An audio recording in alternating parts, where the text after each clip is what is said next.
Hey everybody. Okay, so here it is, lesson 2 and of naturally seductive online course. Today we want to talk about reprogramming the self. Okay, so it's going to be important to have, you see, we're going to do a recap on body language, is what we're going to begin with. But I want to explain why there's going to be so much neuroscience here in this lesson. A lot of the concepts that we're going to go over, body language.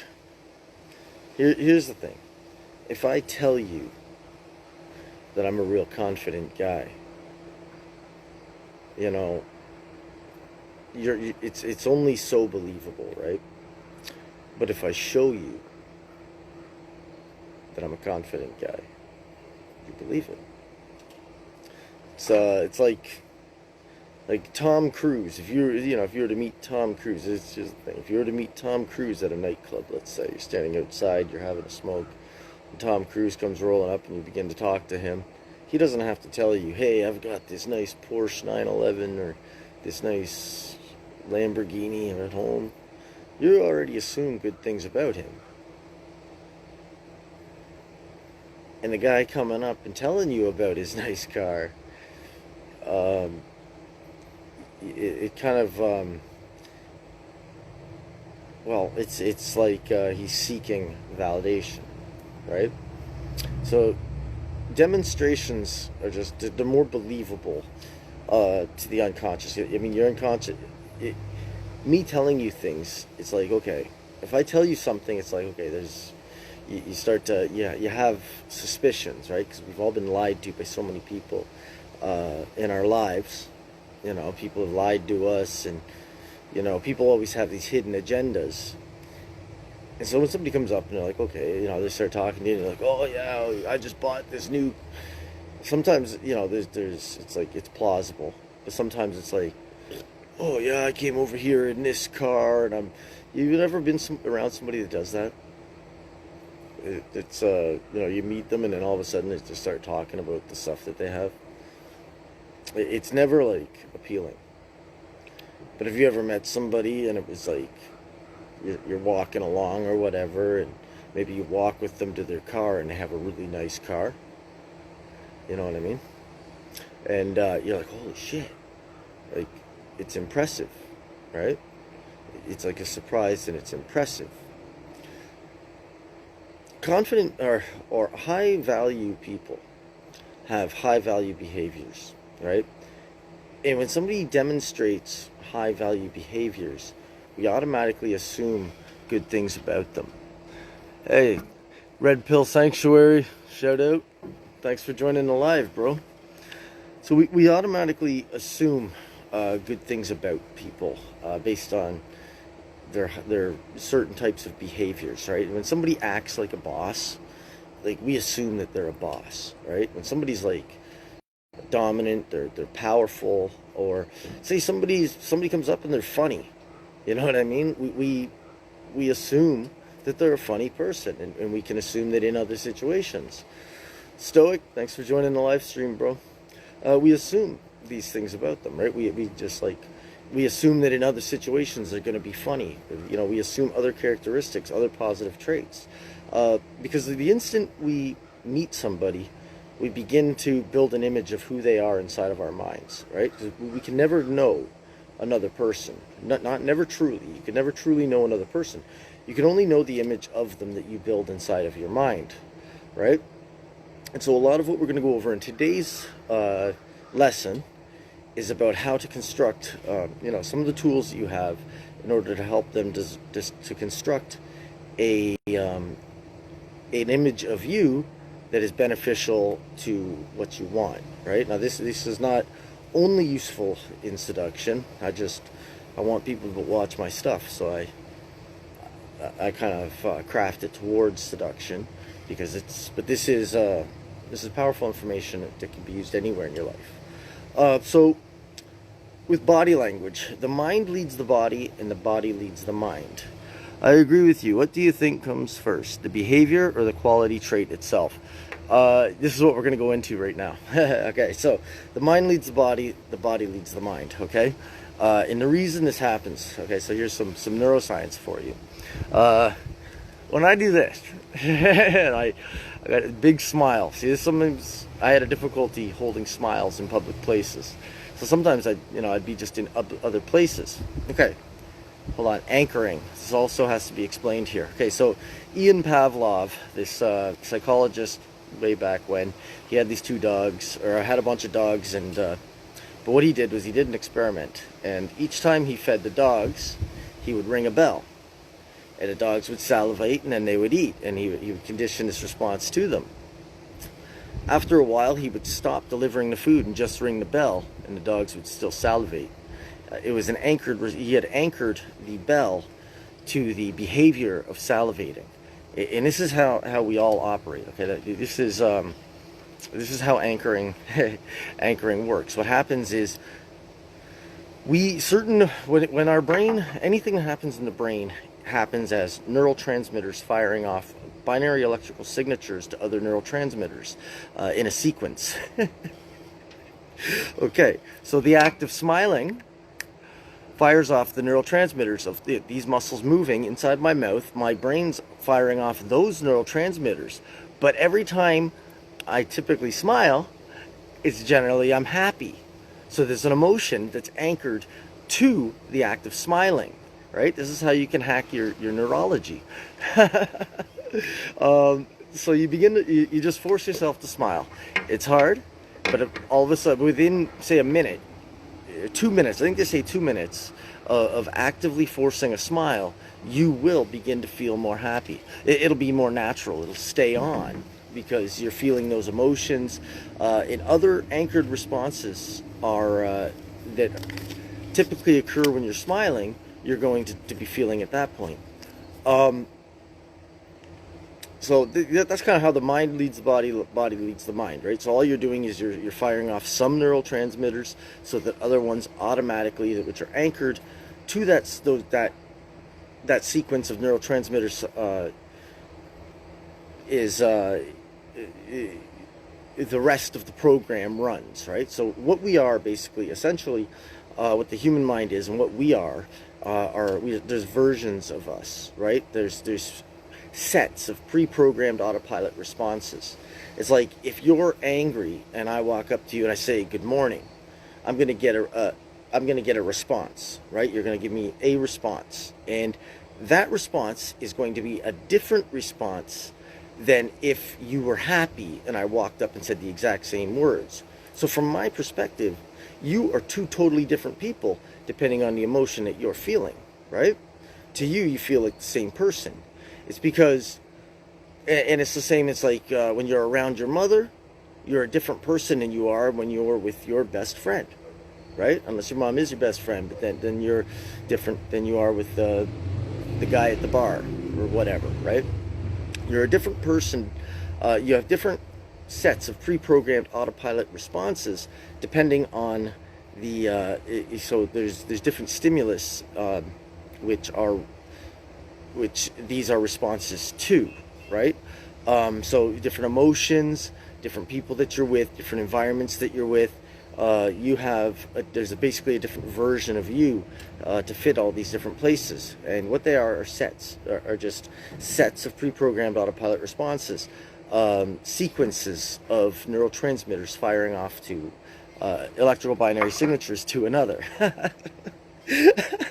Motherfucker. If any questions that's relating to the material that we're discussing, I welcome it. I want people to understand what we're doing here. So, anchoring, mind-body connection, forcing. So beginning. Oh, Desiree. Shout out, Desiree. Thank you for joining. So the mind-body connection. So we know now that by forcing ourselves to smile, or by, say, confident body language. So whatever your body language is, there's other anchored responses associated with it. And what we want to do is we want to be demonstrating our highest and our best version of ourselves. So we can think about the types of, what do we want to display? You know, what do we want to display, and what do we want to feel? Also, you want to think, how do you want the other person to feel in relation to you, right? How do you want the other person to feel in relation to you? Because there's a lot. This is going to get pretty advanced. It's hard for me to. I try to itemize it, but I can find other topics I haven't hit yet that tie into what I want to talk about. Let's actually keep it a little bit more simple. So walking.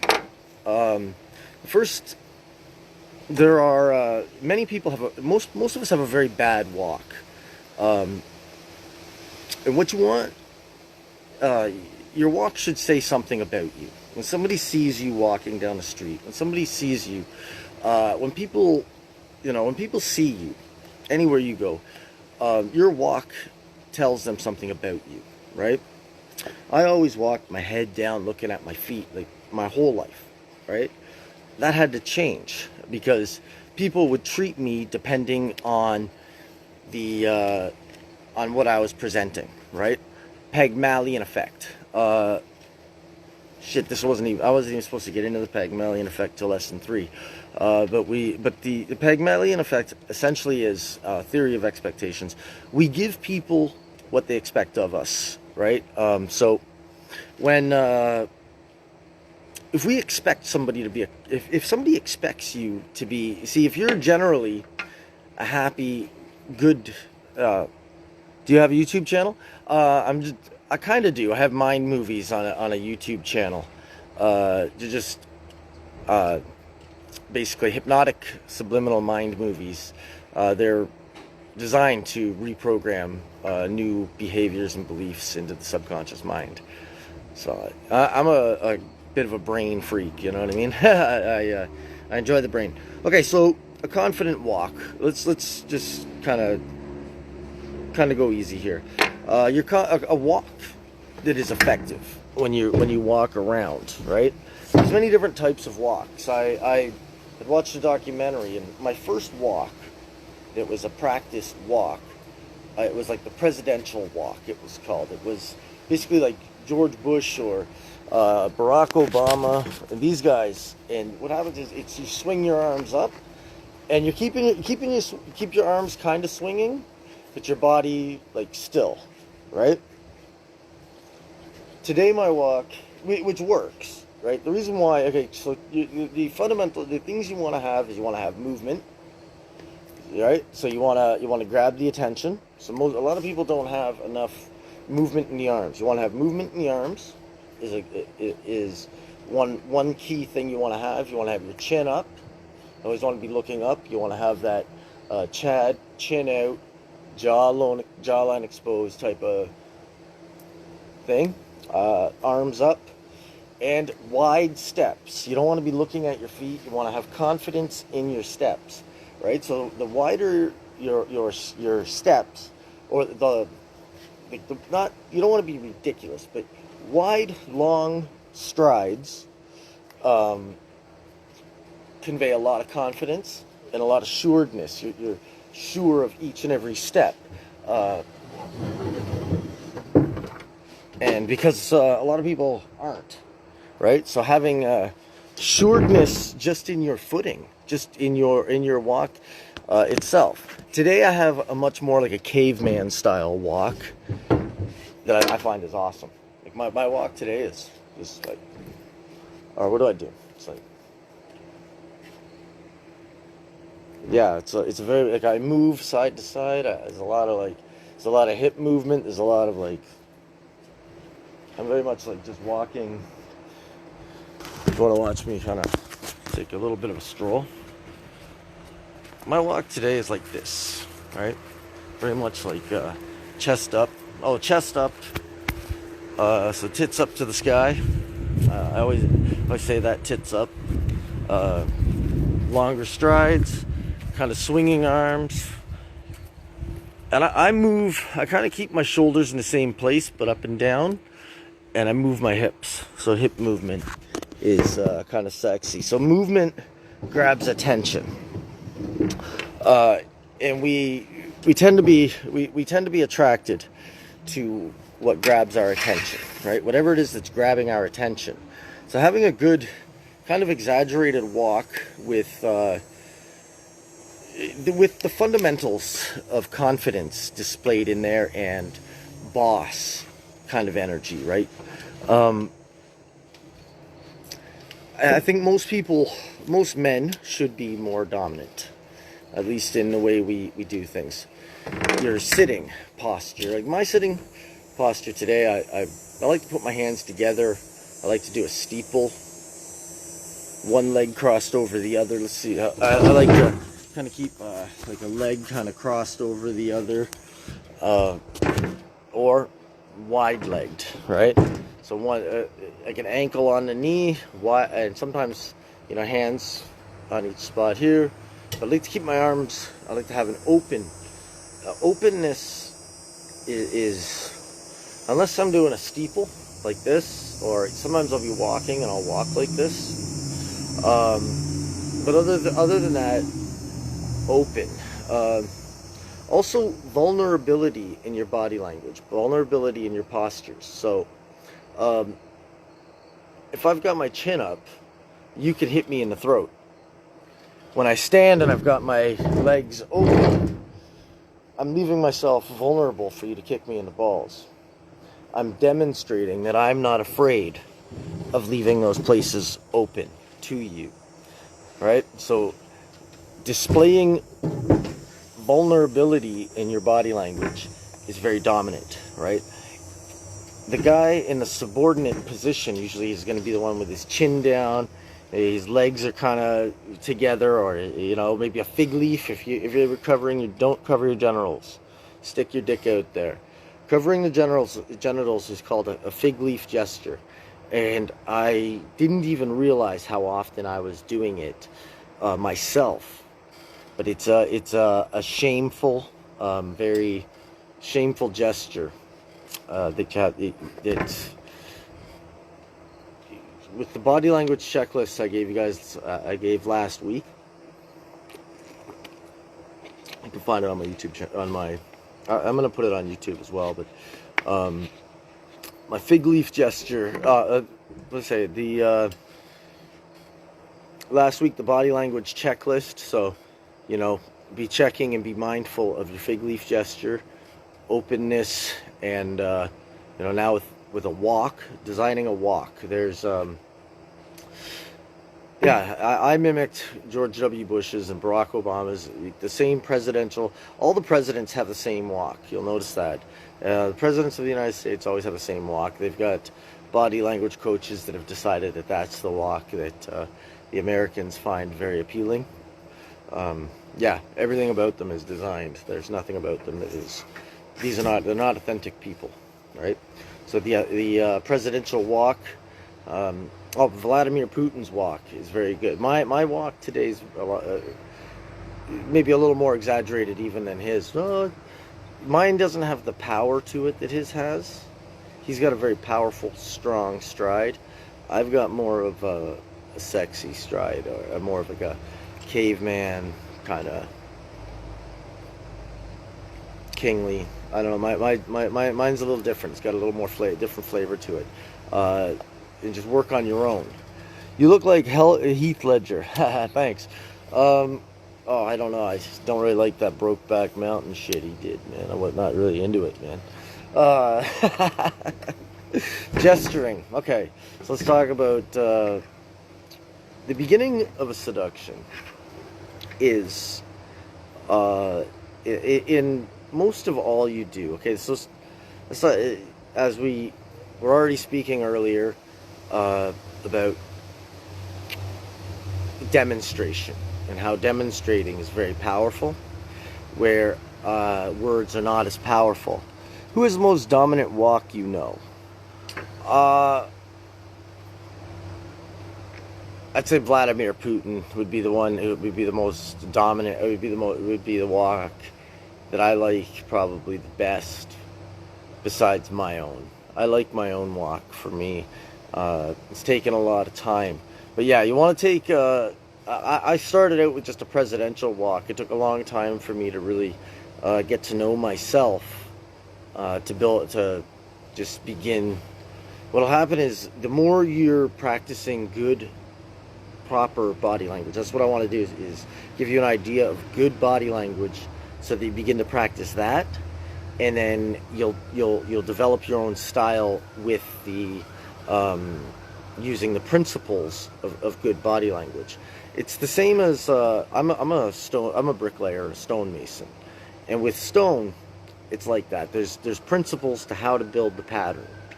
Within that, you have all the freedom you want, and you'll develop your own style. Nobody's stonework looks the same, and it's always good stonework, beautiful stonework, as long as you are within the parameters of those guiding principles. So gesturing is a demonstration, and what makes gesturing so powerful is,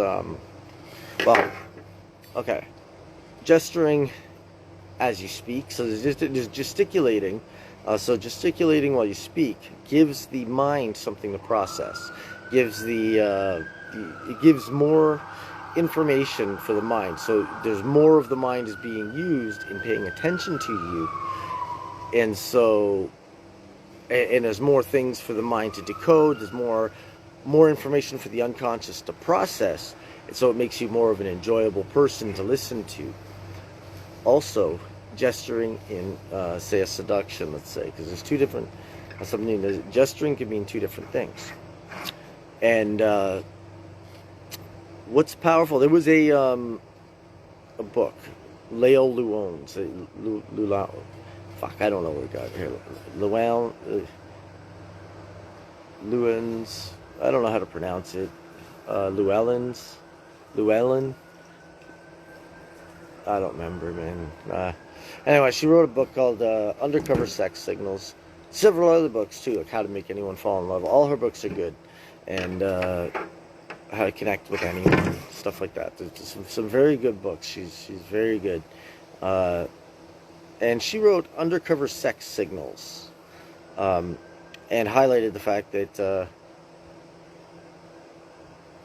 That's how all women are signaling you. Not all, every person around is signaling you, is giving you signals, is giving you information that you can go off of. You already understand some. If you analyze whatever their body language is, if they're not looking at you, they haven't even noticed that you're there. Whatever it is, if they have any feelings or lack of feelings that they have towards you, their body language is telling you. Already, right? So if you want to seduce a woman, you start off, it's very much reading where she's at. If she hasn't noticed you, how do you get her to notice you, right? If she's not paying attention to you, or she's not giving you the warmth. Warmth is like attention or investment. So when I use hot or cold, I'm talking about investment. I'm talking about hot and cold in the principles of investment. Shut up, Plant Froggy. So I'm speaking about investment, right? Levels of investment. How invested is the other person in the interaction, right? And your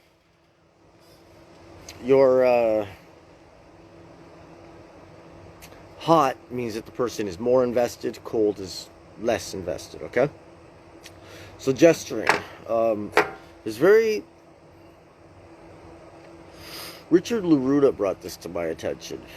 Richard LaRuina brought this to my attention, how powerful this is. So he would... and I've observed this in real time as well. and this is where I came up with the power of gesturing. So let's talk about back to evolutionary psychology. We'll go back to the cave, right? And women, modesty and virtue have always been very attractive qualities that a woman would have, right? And her perception in the tribe, like the perception people had of her, her modesty and stuff like that, like a woman's value is directly tied to her virginity, or at least it was in ancient times and pre-ancient times, like caveman civilization. Virgins have always been very much desired by the males, and so this has got some profound implications when you look at the modern woman. But not only virginity, but also modesty. See, a woman all throughout history could be a bad reputation. You see, a bad reputation for a woman, she could be cast out of the tribe, right? Being cast out of the tribe by a woman who is dependent on the tribe for her survival would be worse than a death penalty. This was the end, the way. So women have developed this fear of social condemnation, right? Very much more strongly than us men have it, right? It's in their instincts. It's an instinctual drive. So gesturing is a lot more subtle than walking up, and this is why a lot of times, if you've ever, I used to do cold approach pickup, and a lot of times when you would go to approach a woman, it was like an uncomfort, discomfort. There was never the good feelings first, right? Because women need time to gauge who you are. It's who you are that attracts them, not your looks or your money. You see, a woman, it's her youth and beauty that we're attracted to. And we like, as men, a lot of us like to put those attributes on women and say, oh, that's what she's attracted to. But money is a more modern invention, right? It's not, okay, we would have been using money and currency and trade even in caveman days, of course. But it's not, which probably why some women will choose a wealthy beta male over a non-wealthy beta male 100% of the time, right? For the most part. Or a wealthy male who doesn't cause her, who she's not aroused by, over an unwealthy male who she's not aroused by. That's probably more clear. So gesturing is very subtle, and because it's very subtle, it's very much like she's able to still keep her modesty. It creates a you and me vibe as well. So we're gonna go. We haven't got into vibes, and we're not really completely there yet. But a you and me vibe is very good. It's just me and you. Nobody's, you know what I mean? It's safe. Safety. Women have an innate need for safety. And in future lessons, we're going to go into a lot of that too. Sorry, it's difficult to seduce a woman if you don't understand her. And so I'm going to try to give you that understanding somewhat. So with gesturing,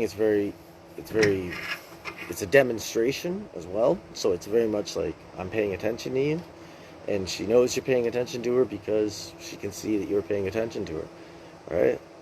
Or it's like there's like also emotional contagion. So the gesturing, it could be a gesturing of kind of like you're hot, like appreciation, which a gesture of appreciation is believable, but it's also she's feeling it as well because of emotional contagion. So this is because Okay, so back in the caveman days, we're going to go back again. Let's get back in our time machine, go back to the caveman days. And human beings have always been the greatest threat. Like, our greatest threat has always been other human beings and the tribe, right? We would be cast out by the tribe or killed by the tribe, tortured by the tribe.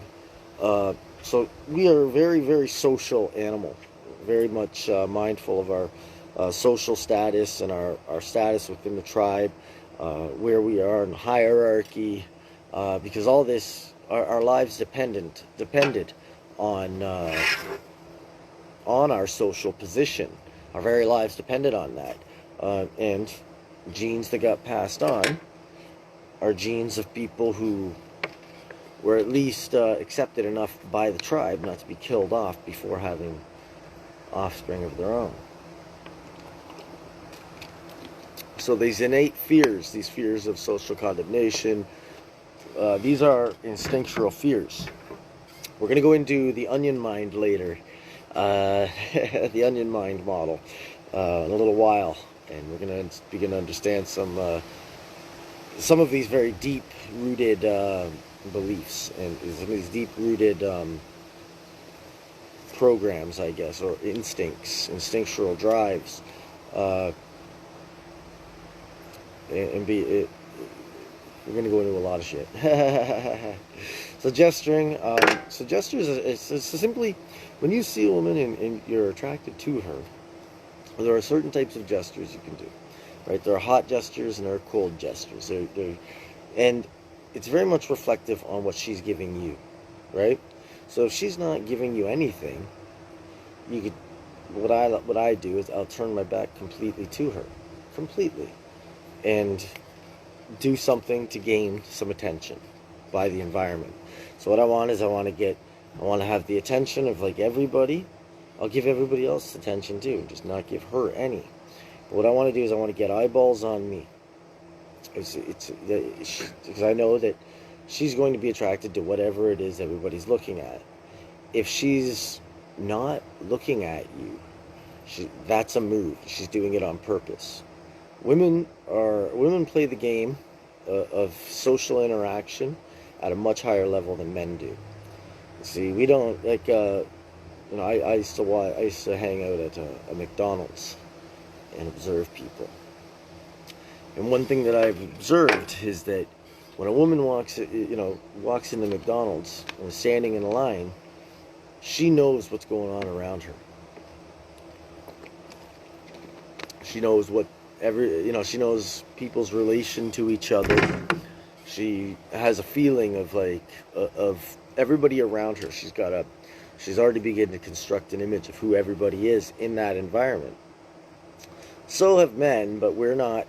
We have a much smaller corpus callosum, so our unconscious mind is not as directly connected. We don't access the subconscious as easily or as readily as the females do. And so for her, she has a very real perception coming from her unconscious mind, but it's a feeling that she's experiencing it as a feeling, because that's how the unconscious processes, because they don't speak English. That's how her unconscious processes speak to the prefrontal cortex, which is the conscious mind. So her unconscious is speaking with the conscious mind a lot more and a lot easier. So she's automatically getting like intuitions about everybody around her.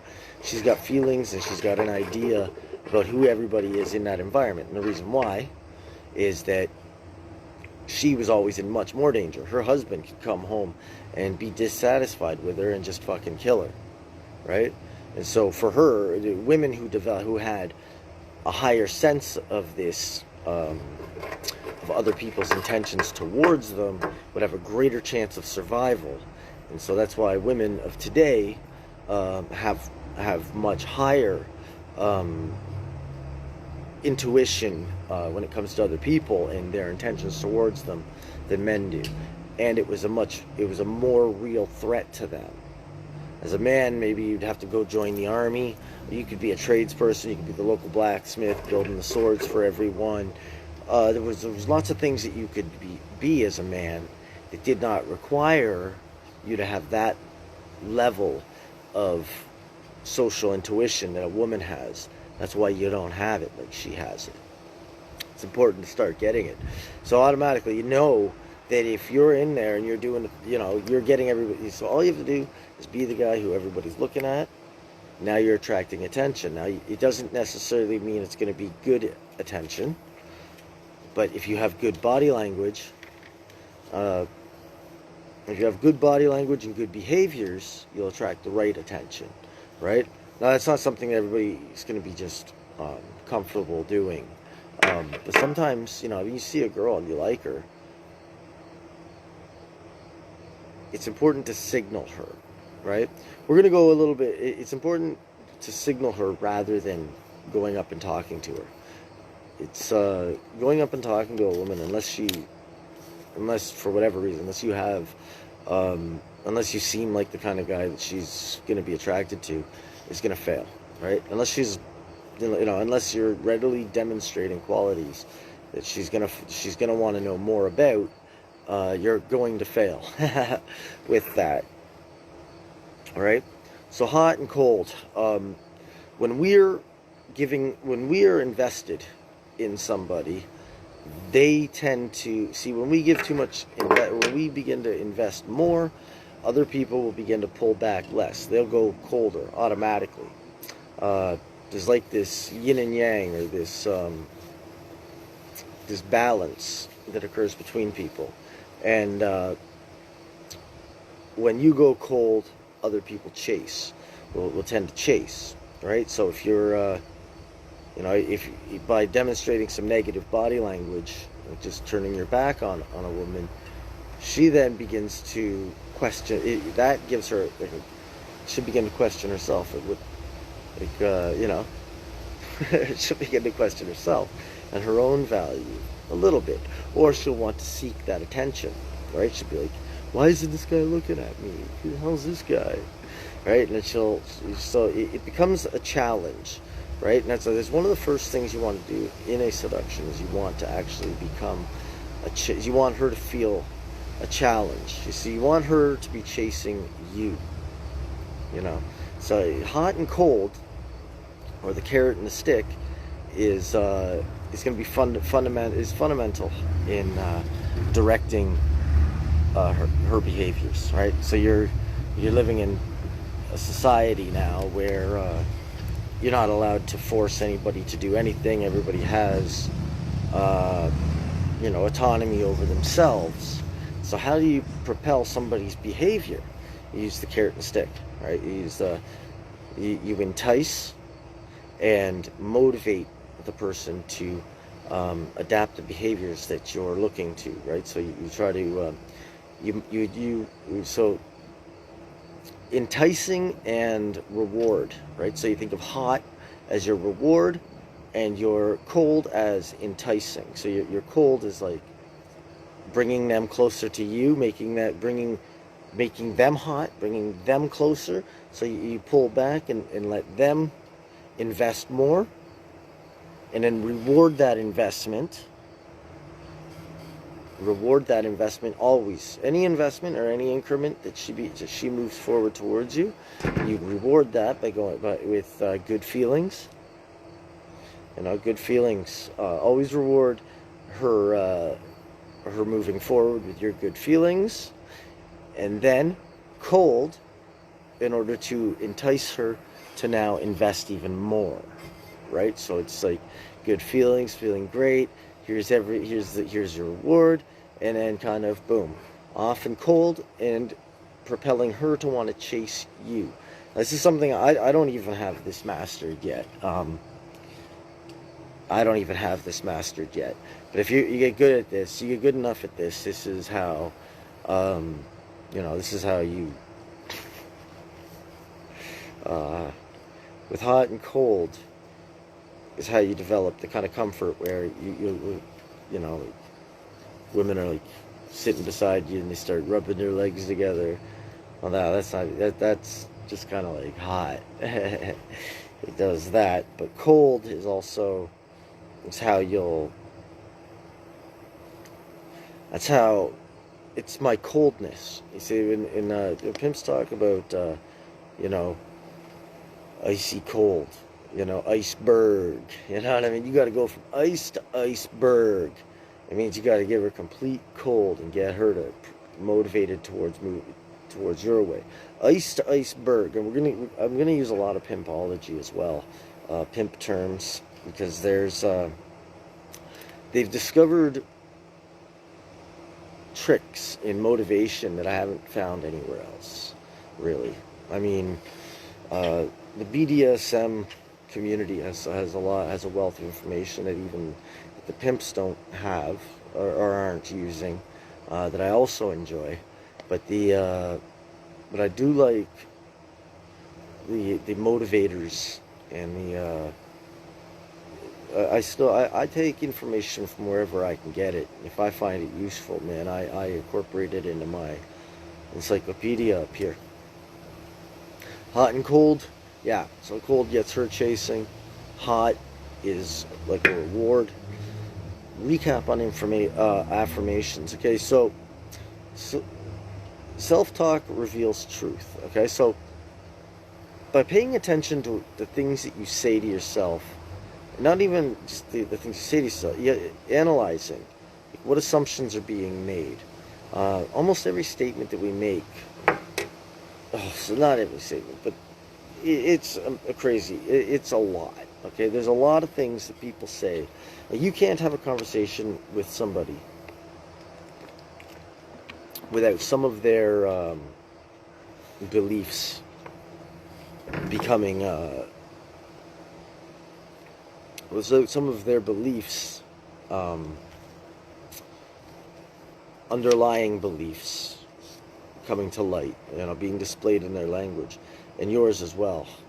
So things like, I can't do this, or limiting beliefs. And how do we analyze for these things correctly? Because I should mark out examples more often.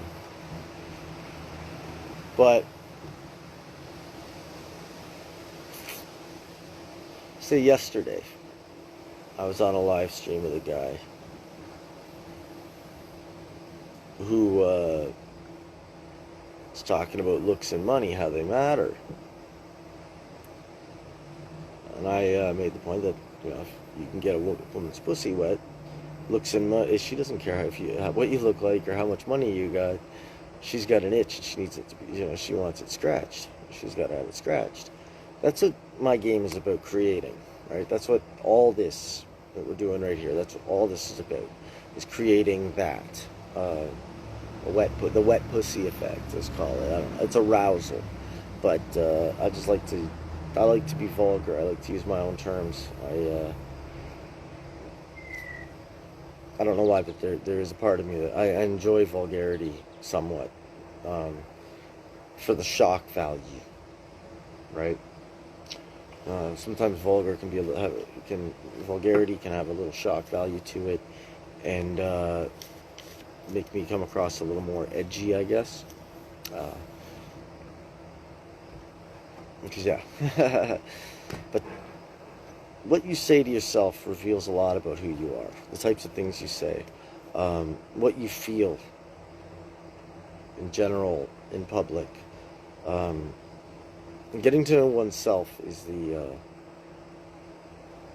really where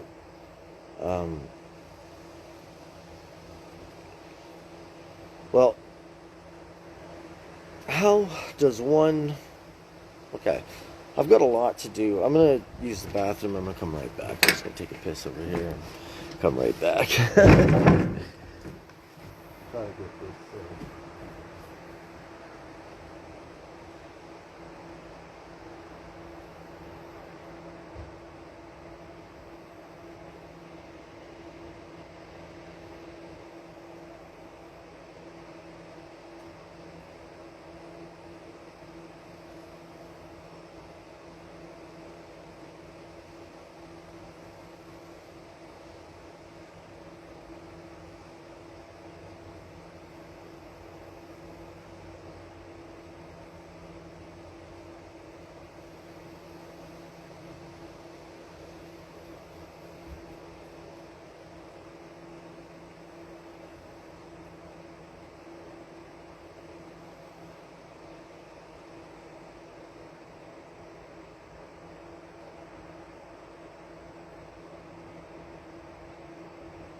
Okay, I'm back. All right, so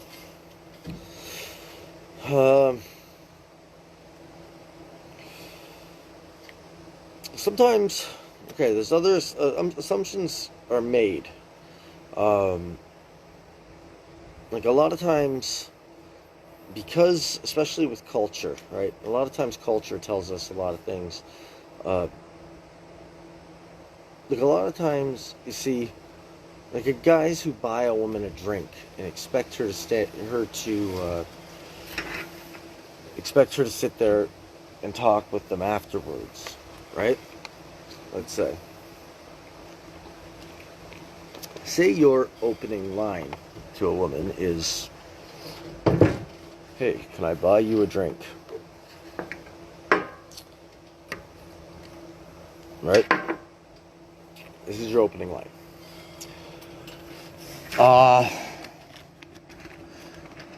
What beliefs would a person necessarily have to believe, like, or what beliefs might a person believe who would introduce themselves that way, right? What do they believe is of value of them? Hold on a minute, I gotta come right back up.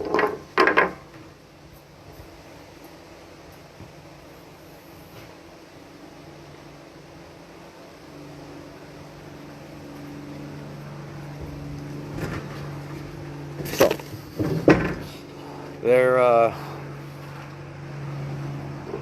what beliefs would they necessarily have to believe? So they would have to believe that, well, why would a person do that? They might do it to put a sense of social pressure on her, coming from an expectation that because they've invested the money in buying the drink, that now she owes them some time where they can now perform their seduction, right? What are the underlying messages when you do that, right? Oh, I just want to meet her.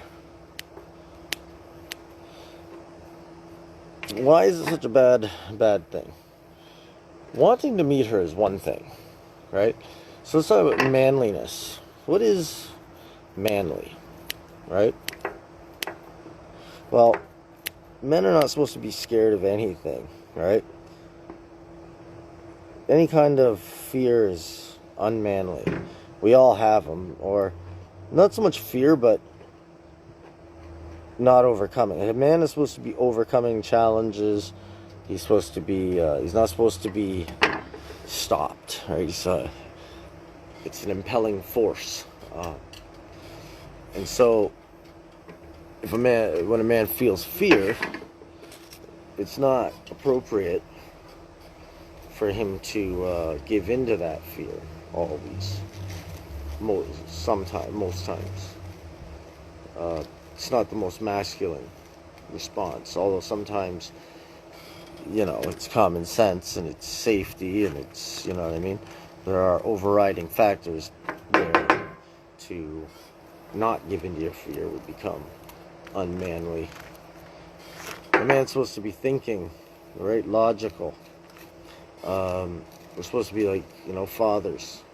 The masculine archetype is more of like a father, business leader type of thing. Like basically Superman is your alpha male is basically creates the image of Superman. He can do anything. He can be depended on. He's not going to lie to you. He's got your best interests at heart, and he's just able to perform at a very high level whatever it is he does, right? In all things, just like everything that you do it at a high level. You do it well, right? You're competent. You're confident in all that you do.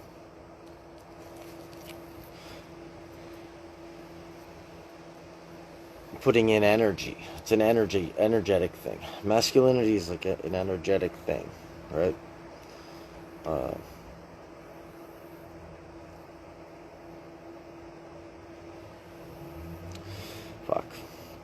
Anyway, so most people don't think.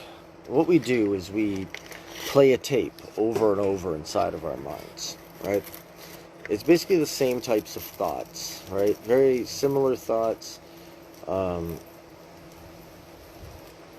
very similar responses. Most human beings are not actually human beings, but just automatons, right? There's very little self-directedness in most people. Most people don't make decisions for themselves.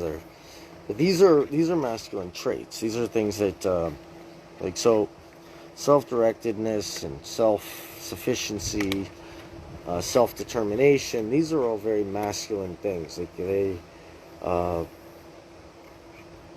Women feel very. They make women feel safe as well when a man possesses these things, because she trusts it. That's since the caveman days, right? Fuck,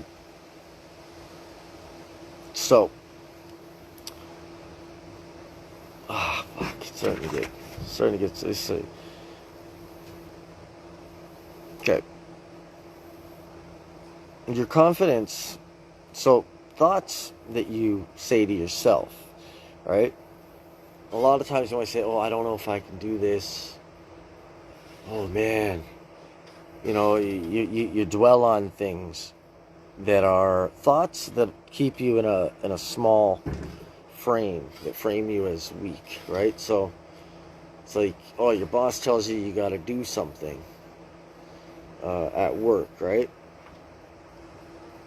And say, oh, you have the right to end any relationship that you involve yourself in. And if you're not respected by anybody anytime, you should never allow yourself to be treated with disrespect, because your unconscious mind reads that, and you begin to believe that you're worthy of that disrespect. Although you should strive in every way to earn your respect and to be a person who is worthy of respect. There are times in life where we meet people who are just whose automatic process is to treat everybody with disrespect, and we can't be a person. We can't allow that influence in our lives if we're trying to be our best, or be a person that we really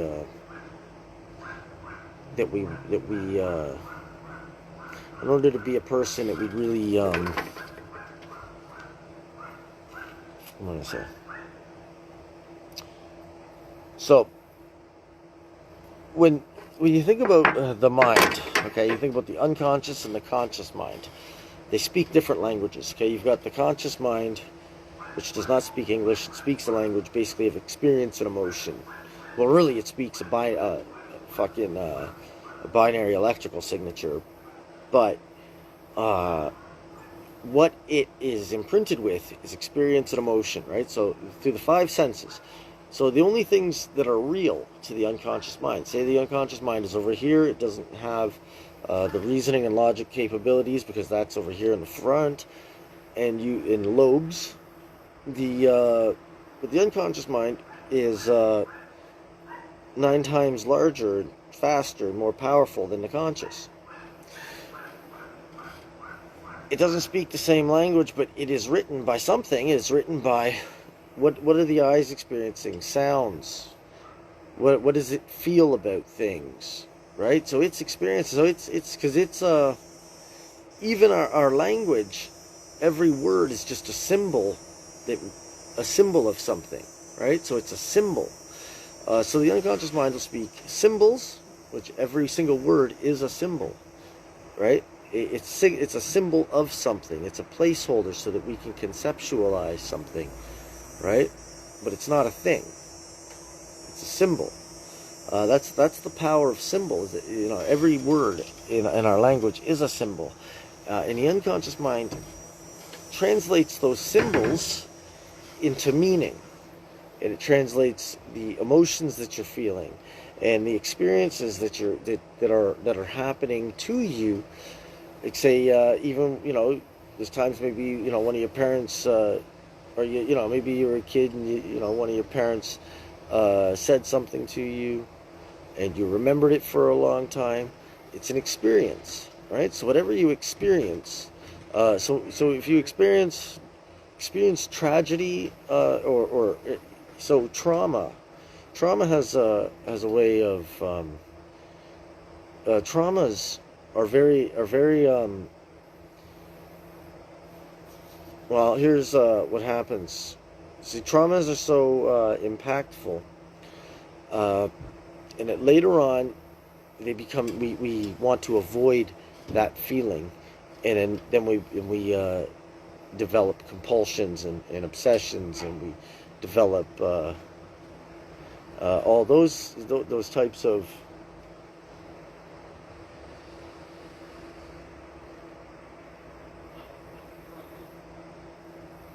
pardon? Uh